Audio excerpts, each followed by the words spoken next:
గురుభ్యో నమో నమః. నాంపల్లి బాబా మహారాజ్‌కి జై. మేము రాజమండ్రిలో ఉంటామండి. అదే రాజమండ్రి నుంచి నాంపల్లి బాబా గారి దర్శనానికని అంటే బాబా గారు సజీవంగా ఉన్నప్పుడు వచ్చాననమాటండి ఇక్కడికి. మా వారిని తీసుకొనొచ్చాను. వస్తే మా వారికి కొంచెం డ్రింకు, సిగరెట్ బాగా ఎక్కువగా అలవాటు ఉండేదనమాట. ఆరోగ్యం పాడైపోతుంది వద్దొద్దన్నా కూడా వినేవారు కాదండి. అప్పుడు బాబా గారి సంకల్పం చెప్పుకున్నాననమాట. స్వామి నీ దగ్గరకొచ్చాను. నువ్వు చాలా ఇదని చెప్తారు అందరూను. ఆయనతో ఆ 2 అలవాట్లు మాన్పించండి అని చెప్పాననమాట. చెప్తే కూర్చున్న ఓ 5, 10 నిమిషాల్లో బావగారు ఇలా రమ్మని పిలిచారనమాట మా వారిని. పిలిచి సిగరెటు స్వామి సేవించినది ఆ సిగరెట్ ఆయనకిచ్చారనమాట అండి.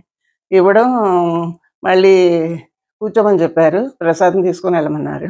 అక్కడున్న ప్రసాదాలన్నీ మొత్తం అన్నీ వండి పెట్టేవారనమాట ప్రసాదాలన్నీ. అయన్నీ టచ్ చేసి ప్రసాదం కూడా ఇచ్చారు. తీసుకున్నాము. సాయంత్రం వరకు ఉండి మళ్ళీ బయలుదేరి వెళ్ళిపోయామనమాట అండి. ఎళ్ళిపోయిన వెంటనే ఆయనకి ఆ రెండిట్ల మీద విరక్తొచ్చేసిందండి. ఇక సిగరెట్టు ముట్టుకోలేదు, మందు ముట్టుకోలేదసలాను.